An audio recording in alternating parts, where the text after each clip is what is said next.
we seem to have this idea that childhood should have no responsibilities. Wrong. Very wrong. Children with no responsibilities become adults who don't know how to say no to themselves. They become entitled adults who never think about anybody but themselves.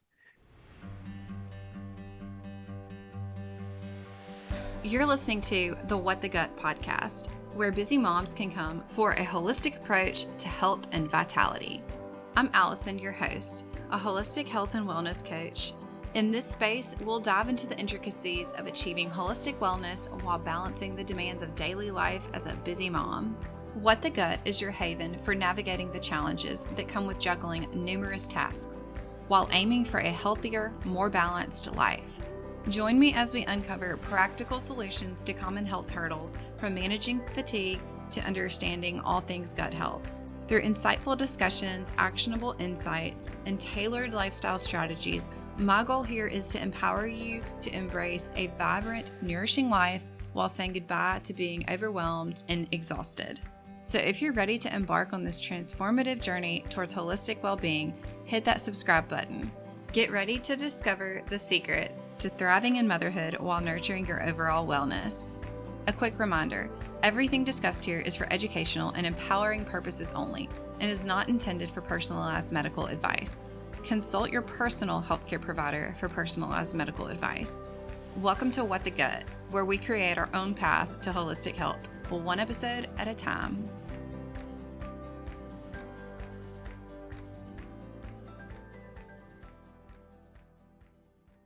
Martha, welcome to the podcast. I'm really excited to have you. How are you? Oh, I'm absolutely great. Thank you so much, Allison. I'm so happy to be here. That's awesome. Yes. So I'm really excited for this episode. You're a child psychology professor for 10 years and then high school special education for 16 years. You're a parenting expert, and you've also written a book called Yes, You Can Raise Happy, Responsible Children, which I need to read. I'm a mom of 3, so I'm excited to dive into that. And I have so many questions for you, but I really want to know, you've been called the parent's best friend, and just based on your background and history, like, how did you earn that title and what brought you into this space of child psychology and special education for high schoolers? Good questions. From the very beginning, my college years, I studied behavior modification, and I really learned that punishment really wasn't necessary, and you could definitely raise children without punishing. And I find a lot of times I make a lot of mistakes. And who makes mistakes? People who do things, and especially people who do new things and different things. So the more you try, the more mistakes you're going to make. But we punish people for mistakes. Oh, let me tell you a quick story. I Yeah, had a please. gal in my child psychology class in college, and she had a 2-year-old. And I was talking about how punishment isn't necessary. And she said her 2-year-old put his shoes in the microwave and turned it on, so she spanked him. And I said, why did you spank him? He has seen you put funny things in that microwave boxes, and he doesn't realize there's food in those boxes. He doesn't know. Have you ever warmed up a scarf or something? He was just doing what he's seen and experimented. Right. And And really, like the rice socks that people put over their neck. yes, Yeah. Wow. Okay. Yeah. exactly. I said, so really what you really did was punish him from trying new things. And you Yes. probably made him a little bit more afraid to try something different in the future. Really, you could have had a talk with him, and honey, we don't put our shoes in the microwave. That's really all he needed to know. Here's what we do put in the microwave. Look, but at 2, I don't want you to put anything in the microwave anymore, unless mom's or dad are standing right here. Yes, so I learned early on that punishment really wasn't that, it's effective. Let me tell you, it's effective. But unfortunately, the side effects. It's how you do it too, I'm sure. Oh yeah, you have to have consequences. And there has to be consequences, and there has to be some repercussions for inappropriate behaviors. But we don't need to hit our children. We certainly don't need to say mean things to them, and not just our children, other people. Right. I learned that pretty early on. And then when my son was 4, oh Lord, was that child spoiled. Oh my My son goodness. is 4 right now. He's my youngest. And so I need all the advice you can give. He's very different than my girls. Yes, and that's a whole thing too. Boys and girls are different. Let's just face it. And boys are so much more active and so much more, and that's why kids need both parents. Kids need Yeah. both parents, moms and dads. And if they don't have both, then get an appropriate substitute for that other sex parent. Anyway, Right. so he did not listen to no, and he didn't listen to no because his dad and I were wimps. We didn't know how to say no. We always wanted to say yes. We thought good parents say yes. You've got to learn how to set your boundaries as a person Mhm. first, and then like in your marriage with your spouse and model That's that with your right. children. Yes. So, like I tell my kids and my husband, no is not a bad word. And I think I was saying that around some other like mom friends of mine, and it just blew their mind. I was like, it's not a bad word. Word. And if people don't learn to accept no for an answer, they don't teach themselves to say no to themselves. So that's how Exactly. you get addictions, obesity, and porn, and all kinds of terrible things. That's how you Yes. get people who mistreat others because they don't know how to say no to themselves. They say Right. things that are rude and inconsiderate and thoughtless because they don't know how to filter and say no to themselves.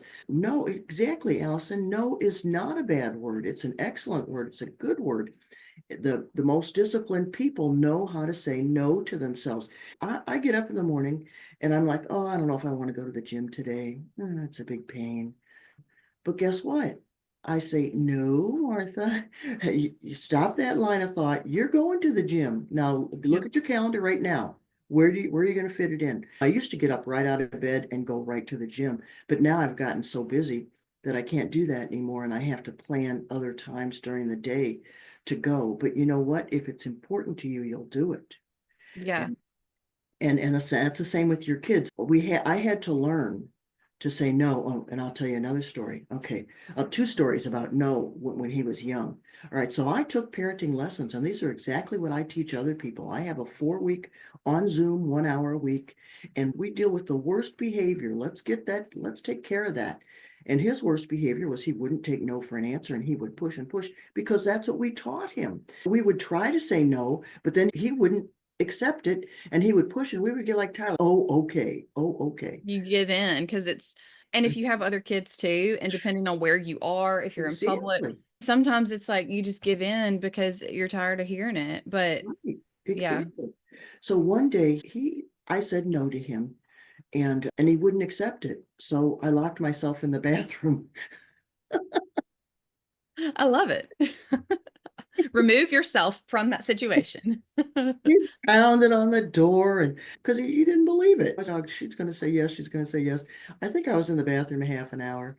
But then another time, okay, one time I took him to the mall, and this is when I was just learning.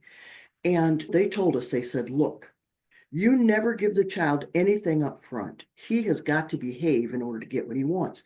So we go to the mall and he goes, I want a toy. I said, when I'm finished shopping, if you've behaved, then I'll get you a toy. Of course, he pushed, and I said, okay, I'm going to get you a toy. But if you don't behave and if you don't let me shop, I'm taking it back.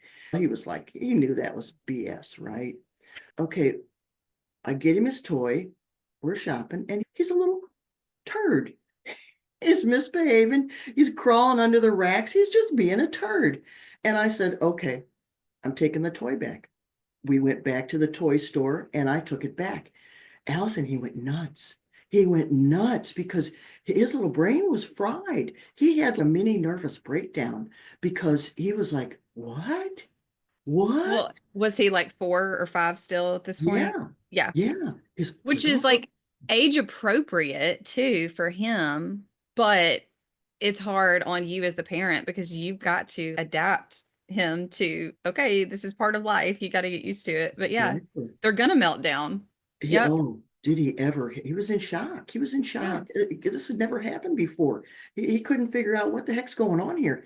And he went nuts, started screaming and kicking. And so I pick him up and I said, it's okay to be mad at mommy. It's not okay to hurt mommy. Walking him out the mall. And these people are looking at us, and some people are saying she should just hit that kid. What would that teach him?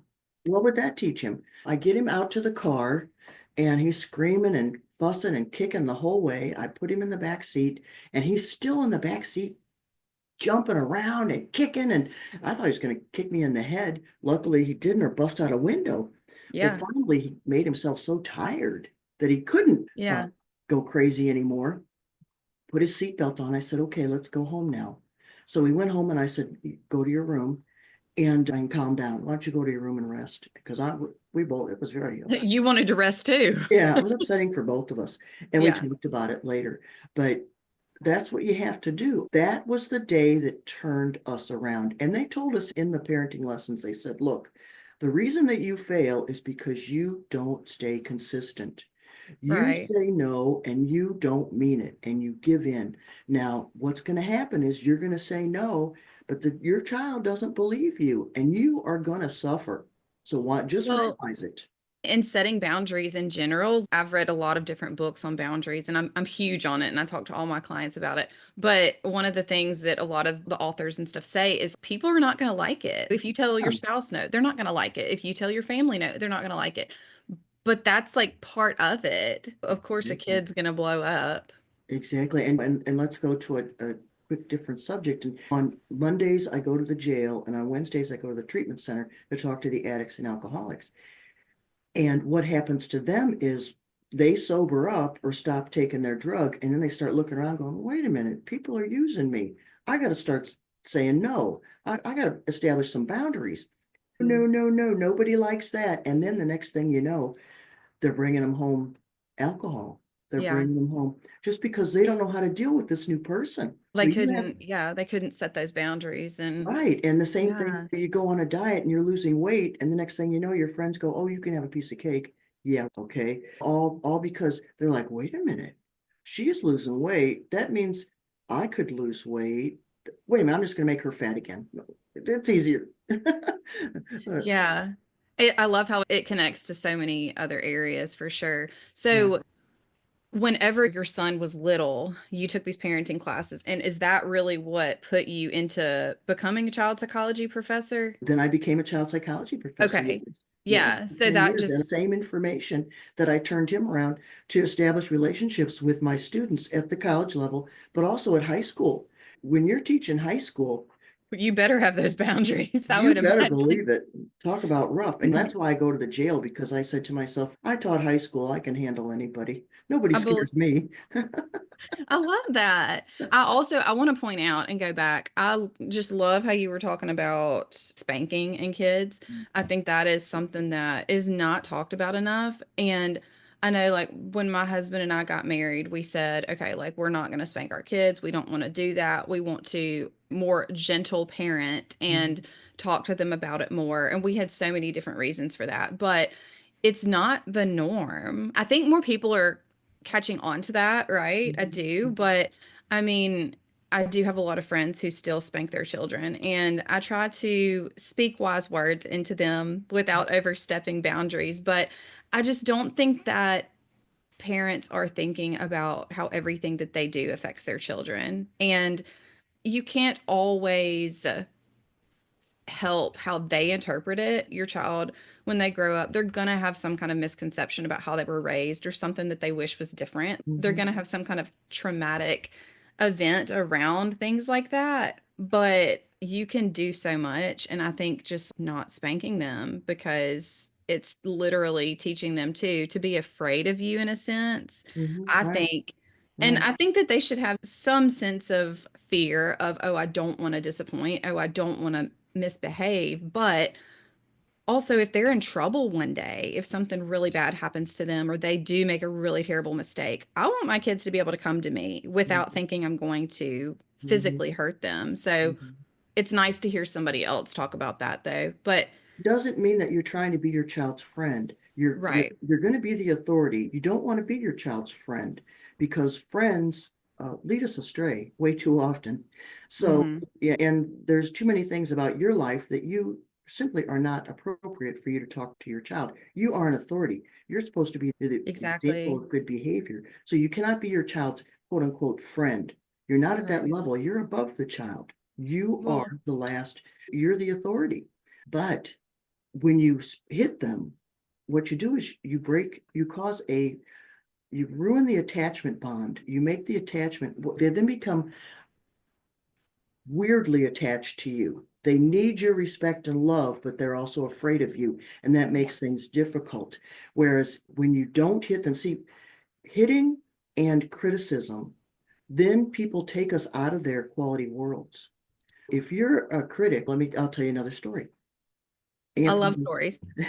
Anthony was about 8 or 9, and he went out with a friend and the friend's dad. They went shopping, and the dad bought his son a toy, but didn't buy Anthony anything. So Anthony comes home and he was mad. He bought him a toy. He didn't buy me anything, blah, blah, blah. And I said, what do you expect? You're not his son. And Anthony looked at me and he goes, you don't understand. I'm never talking to you again. Then I realized I had messed up and had not listened to him.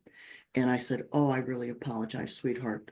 Tell me again. I promise I'll just listen. So he did. He told me the whole story again. He was so upset. Basically, he was hurt. Yeah. It came out as anger, but he was hurt. Me anything? Yeah. And kids, they don't know how to regulate their feelings, and they're learning how to based on how you handle it too. So, Exactly. So but he finished the story again. And this time I said, oh, it sounds like you felt left out. Sounds like you wanted a toy too. And he goes, yeah. And they just left and went and played. he just wanted to be heard and know that he was upset about it. But then Basically. that was it. And he had a right to be upset, Yeah, for and sure. see, and that's the thing too. Okay, if you're upset, we can't say you have no right. Okay, you know what I mean? Okay, and let me tell you another story. So I'm in line at a fright house. What do they call those around Halloween? A scary house? You know what Oh, I'm like talking? a haunted house. Yeah, there we go. And it Yeah. was really for adults. There's a woman in front of me. She's got like a 3-year-old, and he's Oh. 3 or 4, and she's holding him. And he's, oh, this is going to be scary. I'm scared. I don't want to go. You know what his mom said to him? I couldn't believe this. She goes, oh, honey, it's not scary. So I don't usually intervene like this, but this time I couldn't. I said, ma'am, please, we're in line at a haunted house. It is scary. That's why people pay their money to be frightened. Be honest with your child. And the reason for that is because when she says, no, it's not scary, and he goes through that house, he hears all these people screaming. He's scared out of his wits. He's thinking to himself, oh, wow, I'm afraid, but my mom says I shouldn't be. There's nothing to be afraid of. Oh, I guess what I think and feel is wrong. So then when Mm-hmm. the child is in a dangerous situation and they feel like, oh, something's not right here, I should leave. They're like, oh, I don't know if I can believe myself. I'm Right. probably wrong. Oh, I'm probably wrong because my mom, and I'll tell you one more. Let's say a little girl wakes up from a nap. This comes from an old parenting book called How to Talk So Kids Will Listen, So Kids Will Talk. So the child takes a nap and she wakes up and she goes, Mommy, I'm still tired. And her mother goes, how can you be tired? You just woke up. See, and that's denying the child's feelings. Whereas there, Yes. it's that you just took a nap and you still feel tired. Do you think you need to sleep more? You can't go back to sleep now, but maybe you should maybe you'll want to go to sleep earlier today. So you just acknowledge, just go, oh my goodness, you just took a nap and you still feel tired. Oh gosh, that's annoying. Or all right, let's Yeah. see if we can get through our day. Let's see how you feel the rest of the day. But acknowledge what she said. Don't deny their feelings. Say, oh my goodness, you feel mad, you feel sad. Instead of don't, you shouldn't be mad. You I really love that feel you mad. pointed that out. I try very hard to do that with my kids, to be aware of when they say something and it's their feelings. And if you're dismissing it, I think it comes natural too sometimes to say, oh no, you're not tired, or oh, it's okay. Or if they fall down and hurt themselves, oh, you're okay, get back up. It comes so natural to say that, but and even if they are okay, you still want to hear them. Okay, if they're crying especially. But I know you've got this book, Yes, You Can Raise Happy Responsible Children. What do you think is like the biggest misconception that parents have about raising well-rounded children today? Yeah, you know what? One of the biggest things I have, my parenting method is the 3 L's of parenting. Love them enough to say no. Lead by example. Don't tell your child to get off their phone and there you are all day long, or to stop watching so much television and there you are watching TV or whatever all day long. Lead by Right. example and let them fail. And let me tell you this story. We don't let our children fail. And then they grow up to be people who are afraid to go after what they really want. A child comes home from school, let's say a 12-year-old comes home from school and they're like, oh, guess what? Guess what? There's a play at school. There's a play. I'm going to try out for the lead. And you're like, oh, I'm glad there's a play, but oh, hun, the lead. Oh, you don't want to try out for that. You might not get it. You know what? Why don't you try out to be one of the trees? You could probably get that part. So right there, we're teaching the child not to go after what they really want because they might not get it, to go after what we think they can get. So then you hear people 30, 40 years old, I'm not going to try for that job because I probably won't get it, but I'll get this job. So you see all these people who aren't testing themselves, who aren't Yeah. forcing themselves to try because they're afraid of hearing no.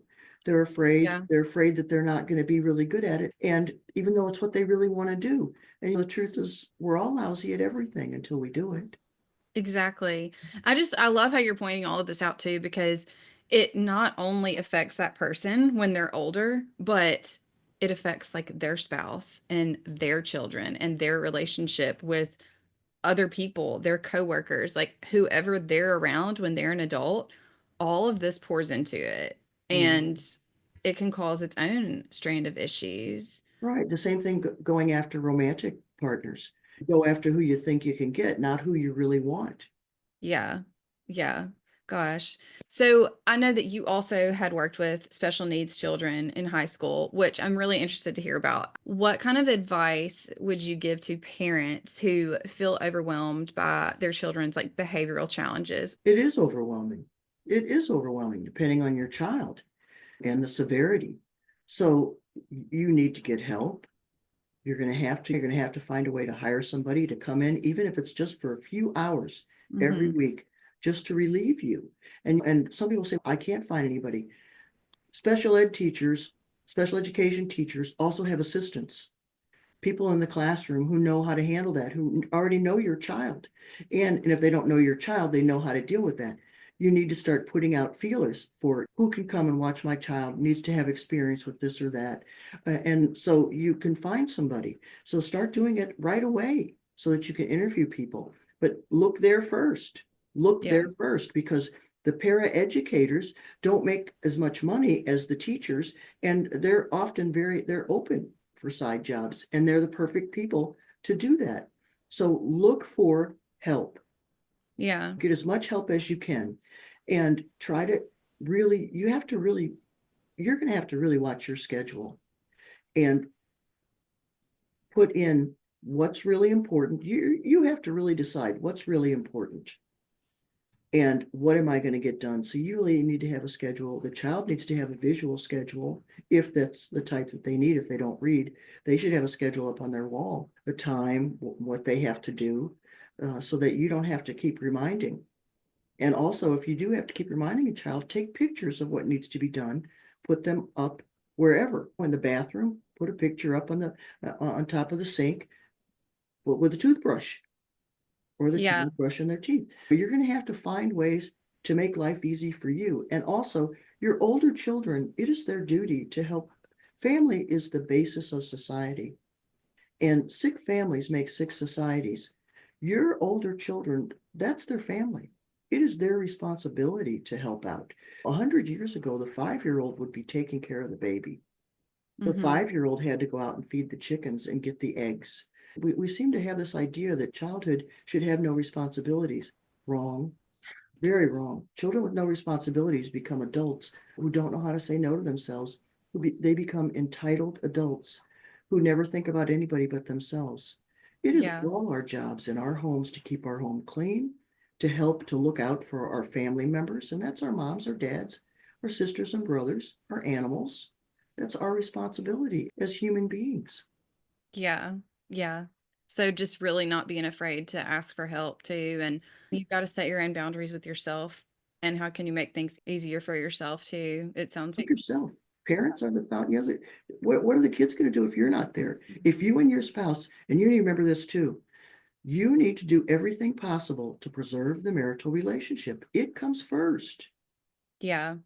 It Yeah. comes first. So if you have to plan a date night, if you have to, whatever, you two need to sit down and talk and say, what do we need to do to make sure we stay unified and a couple and continue our loving relationship?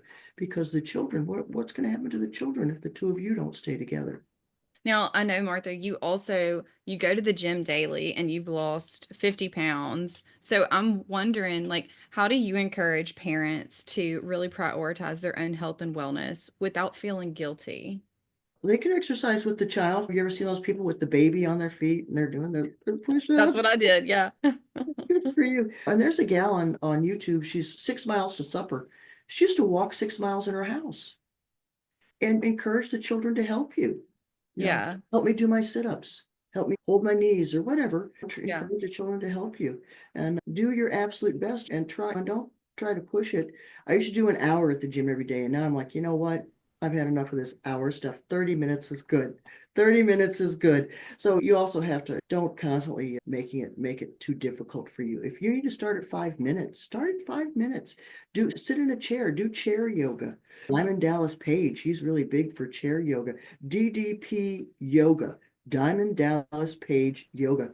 Diamond Dallas was a wrestler back in the day, and he changed over to fitness. And um, Interesting. he really helps. He helps people who are like really overweight. And here's another story. Okay, here's a Diamond Dallas Page story. So there was this man, and he was like 500 pounds, and all he had was his dog. Oh wait, I'll start crying. One day, the dog had to go out, and the man couldn't get out of bed. He was so overweight, and his muscles were so weak. And he was like, "What am I going to do? My dog has to go out." Oh, this is so moving. Anyway, he rolled off his bed and crawled to the door to help his dog out. And he decided at that moment he had to change. So oh my goodness, he contacts Diamond Dallas Page. And Diamond Dallas put him on exercises in bed because he couldn't get out of bed. So he started by exercising in bed. This fellow lost 300 pounds starting by exercising in bed. So if he could do it, Yeah. and he's got a brand new life, and he and the dog it has totally changed his life. But if he can do exercises in bed, nobody has any excuses. Yeah, yeah. And you're setting that example for your children too. It's so important. And I know that you also cook and clean using almost zero processed food and you cook from scratch. What are your like top tips for somebody who's looking to transition to a healthier lifestyle like that, where they're cooking from scratch and using less processed foods and have kids? That's, you know what, that's a tough one. Yeah. That's really a tough one. And you're going to have to fight your battles. You know what? You can't pull everything away. So decide which foods that you really love and you don't want to give up. I love Peter Pan peanut butter. I know it's bad for me. It is bad. I don't eat it every day, but yes, I eat it. And sometimes I eat donuts too. I don't eat them every day, but yes, sometimes. Don't make fast food. Fast food is really bad for you. So do your absolute best to stop that. But eggs are quick to cook. Hamburgers are quick to cook. Still, you can use your pasta. Try to get the whole wheat pasta, especially if it's from Italy. They don't have all the GMO and everything in there. But try to cook as many just basic plain foods. Use plain butter. Don't use margarine. No seed oils, only Right. olive oil, avocado oil, coconut oil. Use regular butter, plain butter. Meat, do your best to get grass fed, but if you can't, buy what you can. Buy what you Yeah. can. So do your best to try to avoid all the Skittles and the M&Ms because of all those dyes and things like that. Here's another thing too. No matter what parents do, we're wrong. Okay. We don't give the child sugar. People are like, oh, can't he have a sweet treat once in a while? We feed the child sugar. Oh, don't you know sugar's bad for a child? Oh, please cut me some slack. All right. I'm doing my best. I'm doing my best here. So, Yeah. parents, when people criticize you, let me give you a tip. Here's what you say. You go, thank you for letting me know. I appreciate it. Do you have any suggestions on how I can do that? Oh, thank you. Appreciate it. The end. Yeah. Move See on. what they Don't say. defend yourself. Don't anything. Unless there's abuse involved, you're doing the best. We're doing the best we can. I know, and you can only control so much. I know my girls are in grade school and they're going to trade lunches at school. They're going to go home with friends and eat the food that they have. But the food I have in my house, I can control. And so I've just had to learn, okay, they can make their own choices on that when they're at their friend's house, but all I can do is teach them how to eat healthy and what we eat at home. But yeah, it's not worth just, if they go over to somebody Constantly. else. Yeah. Now, I'm curious, as someone who's really experienced in child psychology, have you seen nutrition affecting children's behavior? I can't really give a personal testimony to that because I haven't been around like young ones, really young ones in a while. And so I've read about it and heard about it. You can tell if you give them even gummies, don't give them gummies. I was looking for the cleanest, best gummies because I was like into gummies for a while. And I was like, It's hard to these are find all them. junk. They got all kinds of weird stuff in them. So Yeah. Yeah, and I think it could be different with every child too. I know I don't give my kids a lot of sugar at home, right? But then if they go to church and get a treat there and come home, I can tell because they are bouncing off really, the walls. okay, It's like night and day. okay. Or if they go to their grandparents' house and Uh-huh. come home, I'm like, what did they eat? So I definitely see it affecting their behavior, but I No. know it's different with a lot of different children. And that's another point too, Allison. Okay, the kids go to grandma and grandpa's. Your parents have a relationship with the children, and you have a relationship. So don't go telling grandma and grandpa how to treat your kids. Yeah. Don't do this and don't do that, and don't give them this and don't give them that. Guess what? That's some time with grandma and grandpa. So Yeah. let them, and then they'll come home and they'll go, at grandma's. That's nice, honey. That's at grandma's. That's what we say. That can happen at Boo and Pops, but not here. Yeah, Yeah. exactly. Yeah, exactly. Yeah. Everybody doesn't have to treat the children the same way. Children are very astute. My son trained me.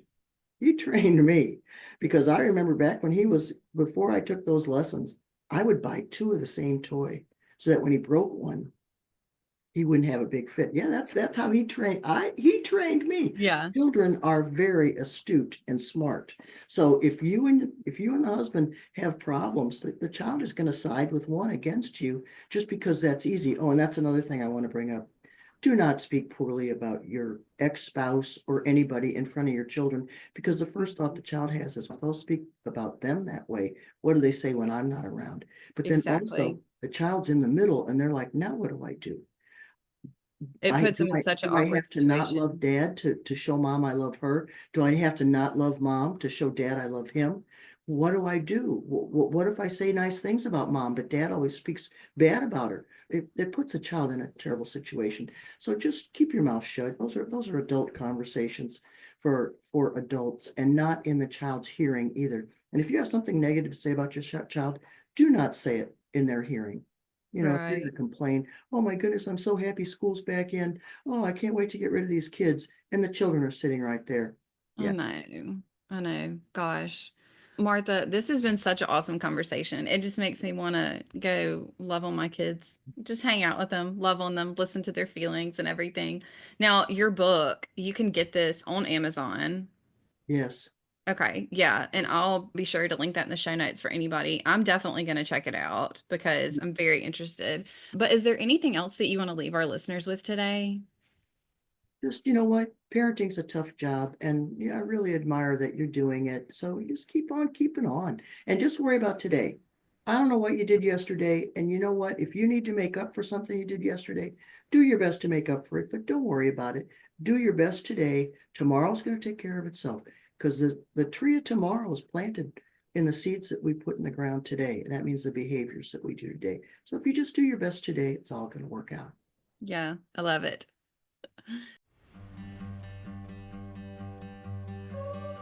Thank you for being a part of my journey on What the Gut podcast. For a deeper dive into today's topics, head over to allisonandwellness.com/whatthegut or find the detailed show notes linked below. Hey, and don't miss out on future episodes. Hit that subscribe button, and if you love this one, please leave me a review. Let's keep the conversation going over on Instagram. Connect with me and stay updated and engaged with my awesome community. Plus, share these valuable insights with your tribe. They deserve to feel as amazing as you do. You can find me at Allison_and_wellness on Instagram. Your support means the world to me. I'm looking forward to our next awesome chat. But until then, stay curious, don't drink too much coffee, keep the vibrant energy flowing, and take care of your gut. Catch you real soon. Oh, and hey, if you're ready to dive deeper into personalized wellness, check out my one-on-one health coaching program at allisonandwellness.com. Let's make your journey to holistic health truly transformative.